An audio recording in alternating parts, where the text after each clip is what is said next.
जब बृहस्पति आपके जीवन में चौथे घर में प्रवेश करता है ना, तो यह सिर्फ एक ग्रह नहीं बल्कि एक आशीर्वाद ही बन जाता है। यह आपके घर, मन और रिश्तों में दिव्य प्रकाश बिखेरता है। जीवन भर के संघर्षों के बाद भी एक गुरु हमारे साथ खड़ा रहता है। वास्तव में वह वही है, एक मार्गदर्शक, एक शिक्षक और एक उद्धारकर्ता। आपका जीवन स्थिरता, संतोष और आध्यात्मिकता की ओर मुड़ने वाला है। आपके लिए एक नई शुरुआत ही तैयार है। गुरु ग्रह आपके चतुर्थ भाव से गोचर कर रहे हैं और वो अक्टूबर महीने के अंत तक है। मीन राशि के लिए जो कुछ हो रहा है ना, वह सिर्फ घटनाओं का संचय नहीं, बल्कि आंतरिक रूप से आप एक नए जीवन की नींव रख रहे हैं। शिक्षक यानी गुरु वही एक गति है। शिक्षक मतलब मन है। गुरु ही परम ज्ञान है। गुरु की कृपा से सब कुछ प्राप्त हो सकता है। गुरु का अर्थ दिशा है, बुद्धि और पूर्ण ज्ञान है। उनकी कृपा से सब कुछ संभव होता है। तो अपने जीवन में गुरु का महत्व हमें पता होना चाहिए। घर का सुख, चैन लौट कर आएगा। कर्म में एक नया आत्मविश्वास पैदा होगा और आपका हृदय आध्यात्मिक आनंद से भर जाएगा। यह समय मीन राशि के लिए स्वयं पर विश्वास करने के लिए, गुरु की कृपा पर भरोसा रखने के लिए और सकारात्मकता के साथ आगे बढ़ने के लिए बहुत जरूरी है।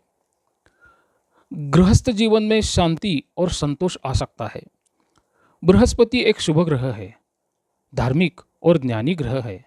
जब यह चतुर्थ भाव में गोचर करता है ना, यानी कि मातृभाव, उसको मानसिक सहयोग का भाव भी कहते हैं, तो घरेलू विवादों का एक निपटारा हो जाता है, क्योंकि चतुर्थ भाव इसके संबंधित ही काम करता है। बृहस्पति एक सौम्य और मेल मिलाप करने वाला ग्रह है। इसके कारण परिवार के सदस्यों के बीच पुराने मतभेद, झगड़े दूर होते हैं। वैवाहिक जीवन में शांति बढ़ती है। बुजुर्गों का आशीर्वाद भी आपको मिलता है। वास्तुकला और सौंदर्य शास्त्र में बहुत सारे जातक काम करते हैं। बृहस्पति सौंदर्य, सजावट और वास्तुकला का एक संकेत देता है। घर में नई सजावट, पूजा घर का निर्माण, वास्तुशास्त्र का पालन करते हुए परिवर्तन करना, ऐसे योग आपके लिए प्रबल हो जाते हैं। तो नए घर लेने, नए व्यवहार करने, नए प्लॉट लेने, फ्लैट लेने, इसके योग भी आपके साथ बन रहे हैं। जैसे कि चौथा भाव मन का आधार है, अतः गुरु के यहाँ होने पर मन शांत होता है, संयमित और भक्तिमय हो जाता है। अधूरे धार्मिक या आध्यात्मिक कार्य पूरे हो जाते हैं आपके लिए। तो चौथे घर में बृहस्पति एक खुशहाल माँ का घर होना चाहिए, अर्थात माता से प्रेम बढ़ाता है, घर में खुशियाँ भी आती है। धर्मे च श्रद्धावर्धनम, गुरु उसके मन में धर्म, अध्यात्म और नैतिकता के मूल्यों का संचार करता है। रियल इस्टेट के भी योग है, जैसे मैंने थोड़ी देर पहले बताया, क्योंकि बृहस्पति का गोचर चौथे भाव से है। निवेश करने का अच्छा समय है।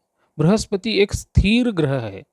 चौथे भाव में होने पर यह अचल संपत्ति, जमीन, फ्लैट, प्लॉट, कार, कृषि भूमि के लिए अनुकूल होता है।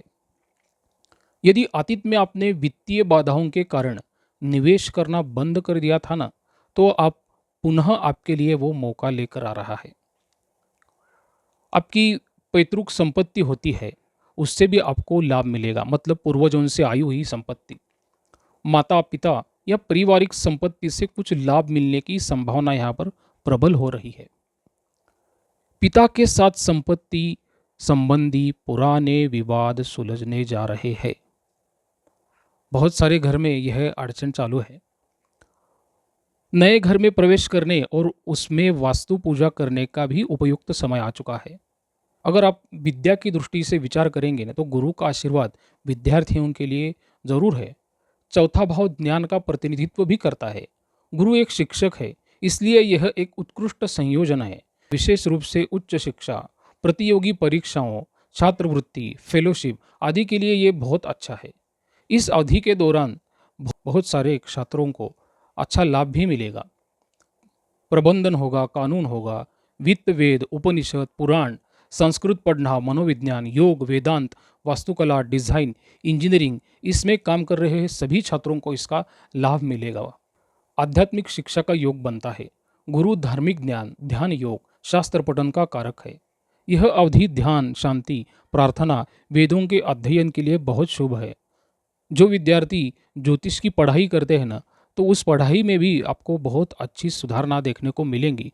आपको नया ज्ञान प्राप्त हो जाएगा और उसी ज्ञान से आपके अंदर एक दिव्य प्रकाश जागृत होगा और मन भी चैतन्यमय रहेगा। गोचर के दौरान गुरु आपके जीवन में शांति, स्थिरता, ज्ञान और प्रगति के बीज बोएगा।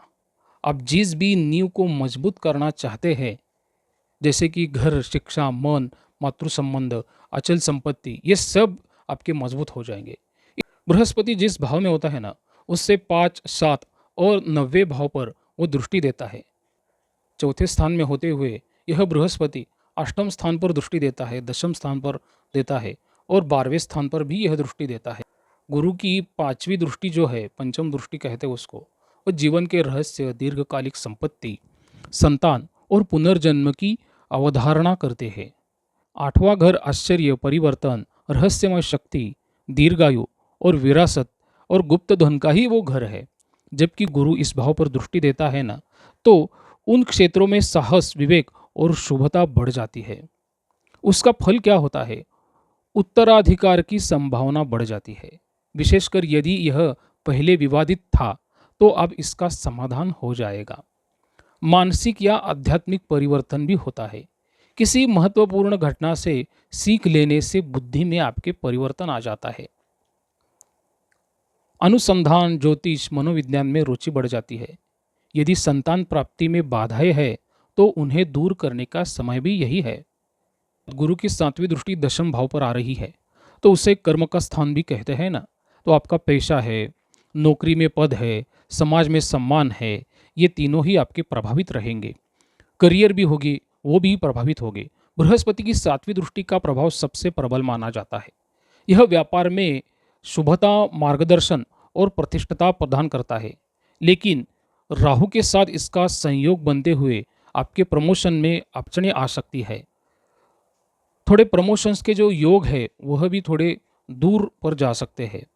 जो विद्यार्थी जॉब के लिए प्रयास कर रहे हैं, जो विद्यार्थी इंटर्नशिप के लिए प्रयास कर रहे हैं, उनमें थोड़ी अड़चनें आ सकती है, क्योंकि यह गुरु राहु से प्रभावित हो चुका है, तो इसलिए वो दशम भाव में बाधाएं लाता है।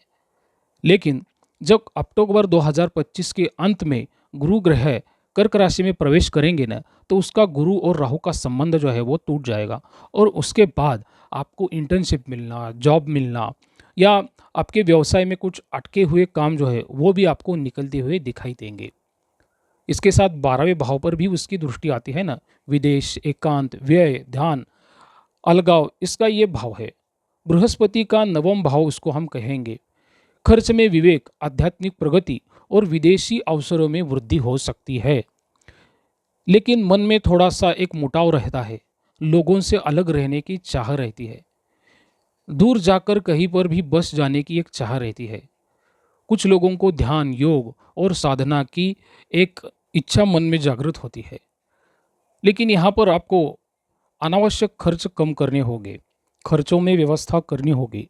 अगर आप बड़ा व्यापार करते हैं ना, तो वहाँ पर भी आपको फाइनेंशियल प्लानिंग अच्छी तरीके से करनी होगी। यह समय आपके भीतर देखने का है। 12वें भाव में गुरु जो है ना, वो ध्यान में एकाग्रता बढ़ाता है। 12वें भाव पर जब गुरु दृष्टि देता है ना, तो हमारी नज़र संसार से थोड़ी हटी हुई ही रहती है और व्यक्ति अंतर्मय हो जाता है और भगवान के चरणों में रहकर भक्ति करने की चाह भी रखता है। तो यह मन की अवस्था हो जाती है जब 12वें भाव में गुरु ग्रह की दृष्टि आती है। प्रसाद कुलकर्णी, महाराष्ट्र से। श्री राम।